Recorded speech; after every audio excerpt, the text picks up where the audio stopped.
السلام علیکم پیارے بھائیوں اور پیاری بہنوں، رحمان پروڈکشن میں خوش آمدید۔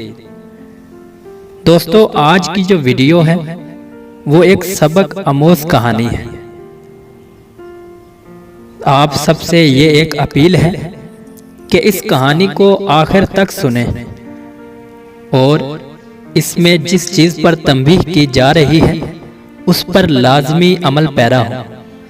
چلو دوستو، ویڈیو شروع کرتے ہیں۔ میرا نام سریہ ہے۔ میں ایک غریب گھرانے سے تعلق رکھتی ہوں۔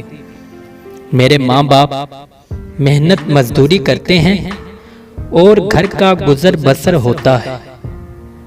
میرا کوئی بھائی نہیں ہے، ہم 4 بہنیں ہیں۔ سب سے بڑی میں ہوں۔ جب سے میں نے ہوش سنبھالا تو ہمارے گھر کے حالات بہت مشکل تھے۔ میں نے اور میری چھوٹی بہن نے فیصلہ کیا کہ ہم بھی محنت مزدوری کریں تاکہ والدین کے کندھے سے بوجھ کم ہو سکے۔ لیکن میرے والدین میرا بالغ ہونے کا انتظار کر رہے تھے۔ میں جیسے ہی بالغ ہوئی تو میرے لیے رشتے آنے شروع ہو گئے۔ رشتے والے جو بھی آ کر ہماری حالت دیکھتا تو انکار کر کے واپس چلا جاتا تھا، لیکن ایک رشتہ ایسا آیا جس نے مجھے قبول کر لیا۔ میرے والدین بہت خوش ہوئے اور میرا رشتہ طے ہو گیا۔ کچھ عرصے بعد میری منگنی ہو گئی اور حال ہی میں میری شادی ہو گئی۔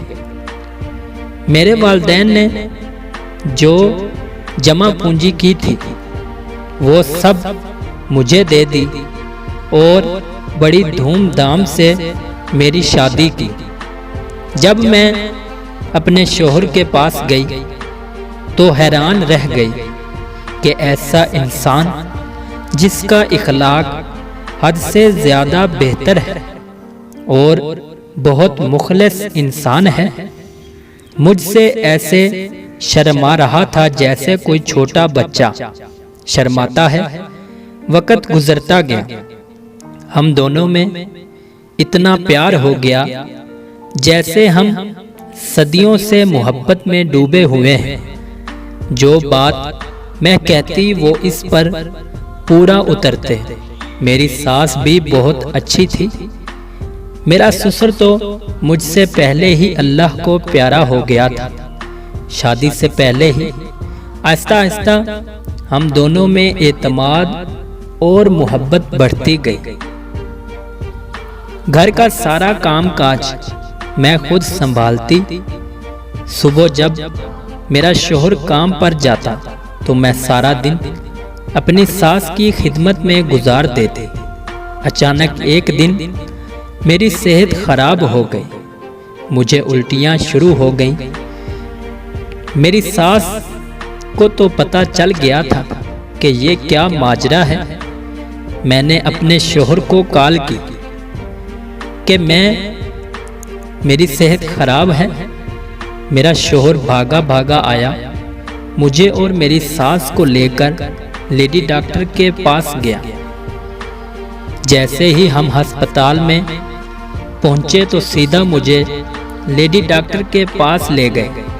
لیڈی ڈاکٹر کو جب حقیقت بتائی تو اس نے الٹرا ساؤنڈ کیا اور کہنے لگی کہ مبارک ہو، آپ حاملہ ہیں۔ میری ساس اور شوہر خوشی سے کھل اٹھے۔ ہم تو واپس آ گئے۔ اب ہر کام میری ساس میرا ہاتھ بٹاتی اور زیادہ تر مجھے سکون ملتا۔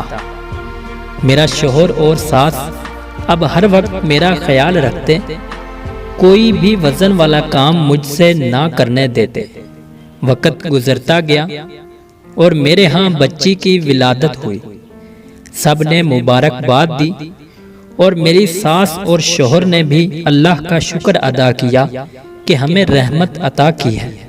اب ہر وقت ہر لمحہ میری ساس اور شوہر بچی کے ارد گرد منڈلاتے رہتے اور ہمارا خاص خیال رکھتے۔ ایک دن میری ساس بازار گئی ہوئی تھی اور شوہر معمول کے مطابق اپنے کام پر چلا گیا۔ اچانک شیطان نے ہماری خوشیوں کو روندنا چاہا۔ میرے موبائل پر ایک نمبر سے کال آئی۔ میں نے موبائل اٹھایا تو دیکھا کہ یہ نمبر ان نون ہے۔ میں نے کال نہیں اٹھائی۔ کچھ منٹ بعد پھر کال آئی۔ میں نے سوچا کہ شاید میرے شوہر کی ہو یا میری ساس کی جو بازار گئی ہے، وہ کسی کام سے یا کسی پیسیوں سے کر رہی ہو۔ میں نے کال اٹھائی، ہیلو کیا تو آگے سے آواز آئی، اوہ کیا حال ہے؟ میں نے کہا کہ بھائی آپ کون ہیں؟ تو خبیث کہنے لگا کہ میں نے اپنے دوست کو کال کی تھی اور آپ کو کیسے لگ گئی؟ میں نے کہا بھائی آپ جو بھی ہیں آپ کو میں نہیں جانتی، مہربانی کر کے دوبارہ کال نہ کرنا۔ اس نے آگے سے کہا کہ اتنی پیاری اور میٹھی آواز، آپ صرف اتنا بتا دیں کہ آپ کا کیا نام ہے اور آپ کہاں رہتی ہو۔ میں نے کال کاٹ دی۔ کچھ دیر بعد میسج آیا کہ بتا تو دیں آپ کہاں رہتی ہیں، میں آپ سے ملنا چاہتا ہوں۔ میں نے اس کو کال کر کے کہا بھائی میرا پیچھا چھوڑ دو، کیوں میرا گھر خراب کرتے ہو؟ لیکن وہ کدھر سنے۔ پیارے بھائیوں اور بہنوں، ہمارا معاشرہ اتنا گر چکا ہے جس کی کوئی انتہا نہیں ہے۔ ہم دوسروں کی زندگیوں کے ساتھ کھیلتے ہیں۔ کیوں ایسا کرتے ہیں؟ کیوں کسی کا گھر اجاڑتے ہیں؟ اللہ تعالیٰ نے مرد اور عورت دونوں کو بنایا ہے۔ اگر اتنی ہی ہوس ہوتی ہے تو شادی کیوں نہیں کر لیتے؟ کیوں کسی کی عزت خراب کرتے ہیں؟ خدارا کچھ خیال کرو۔ بھائیوں اور بہنوں، ذرا سوچو، اگر ہماری ماں بہن یا بیوی کے ساتھ ایسا ہو تو ہم اپنے آپ کو قابو نہیں کر سکتے۔ جی کرتا ہے کہ اس شخص کو زندہ درگور کر دیں، لیکن کبھی آپ نے یہ نہیں سوچا وہی کچھ اگر ہم کسی کے ساتھ کریں گے تو وہ کیا برداشت کر سکیں گے؟ جو جذبات آپ کے دل میں ہیں وہی جذبات ہر انسان میں ہوتے ہیں۔ اس لیے خدارا دوسروں پر رحم کریں۔ اگر خود یہ نہیں چاہتے کہ ہماری عزت کی طرف کوئی دیکھے تو تم بھی دوسروں کی عزت کی طرف نہ دیکھو۔ یقین جانو، جب بوڑھے والدین کے سامنے اس کی بیٹی کی تذلیل کی جاتی ہے تو ان کے دل دھڑک اٹھتے ہیں، ان کی آنکھوں سے آنسو ایسے بہتے ہیں جیسے کوئی سمندر ٹھاٹھیں مار رہا۔ اللہ تعالیٰ کا فرمان ہے کہ اگر تم کسی سے زنا کرو گے تو اس کا حساب تمہیں دنیا میں ہی دینا ہوگا اور وہ تمہاری آنکھوں کے سامنے لیا جائے گا، چاہے وہ تمہاری بیوی دے، بہن دے یا ماں دے۔ دوستو، آج عہد کرو کہ آج کے بعد راہ حق پر چلو گے۔ میری ساس بازار سے واپس آ گئی۔ ایک دل میرا کہے کہ ان کو بتا دو، لیکن پھر سوچو کہ شاید وہ باز آ جائے۔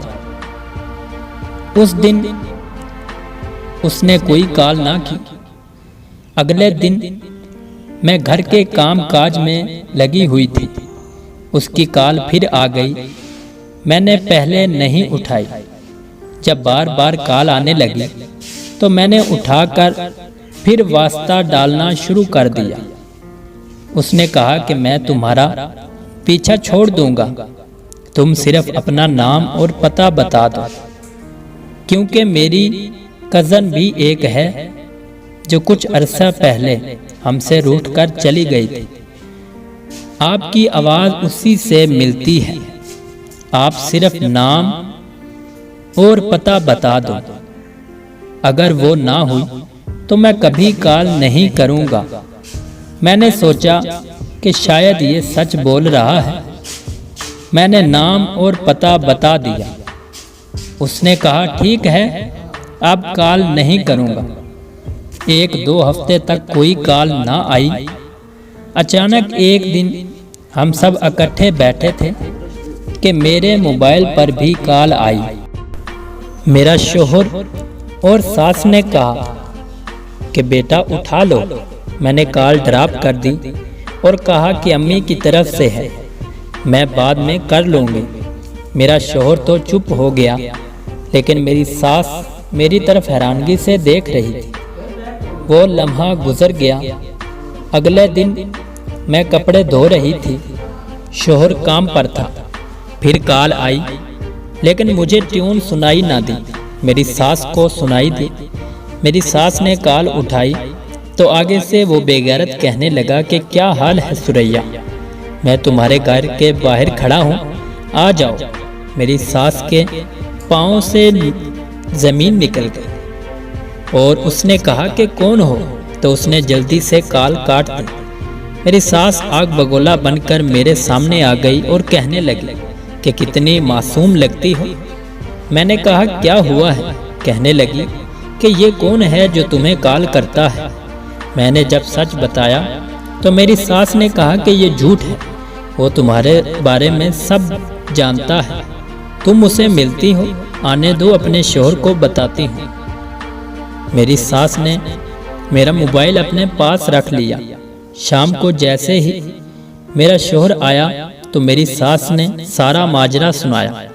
میرے شوہر کی آنکھوں میں آنسو آ گئے اور کہنے لگا کہ مجھے تمہارے اوپر بہت اعتماد تھا، لیکن تم نے سب کچھ برباد کر دیا۔ میں لاکھ بار سمجھاتی رہی کہ میرا یقین کرو، یہ سب جھوٹ ہے، وہ محض غلطی سے آنے والی کال تھی۔ ابھی یہ معاملہ جاری تھا کہ پھر میسج شروع ہو گئے۔ میسج یہ تھے، ہاں جان کون تھا جس نے کال اٹھائی تھی؟ بچ گئی ہوں، پریشان نہ ہونا، میں تمہارے ساتھ ہوں۔ جب یہ سارے میسج میرے شوہر نے پڑھے تو اس نے زور سے مجھے تھپڑ مارا اور طلاق دے دی، ساتھ میری چھوٹی سی بچی کو بھی مجھ سے جدا کر دیا۔ میں حال دعائیاں ڈالتی رہی کہ میں بے قصور ہوں، لیکن کون کیا سمجھے۔ میری ساس نے میرے والدین کو بلایا اور گھر سے باہر دھکے دے کر ہمیں نکال دیا۔ میرا دل پھٹ گیا اپنی بچی کو اپنے تن سے جدا ہوتے دیکھ کر۔ میرا دل اور میری آنکھیں پھٹی کی پھٹی رہ گئیں۔ والدین واپس گھر آئے، رشتہ دار تانے دینے لگے۔ رشتہ داروں کے تانے سن سن کر اور اپنی بچی کی یاد کو برداشت نہ کر سکی اور ایک دن ریل کی پٹڑی پر جا کر اپنی جان دے دی۔ دوستو، کیا ملا گھر اجاڑ کر، زندگی برباد کر کے؟ خدا را دوسروں کے اوپر رحم کرو۔ آج مل کر سب یہ عہد کر لو کہ ہم کسی کی زندگی سے نہیں کھیلیں گے۔ دعا ہے اللہ تعالیٰ تمام مسلمانوں کو اپنے حفظ و امان میں رکھیں اور تمام کے دکھ درد دور کریں، آمین۔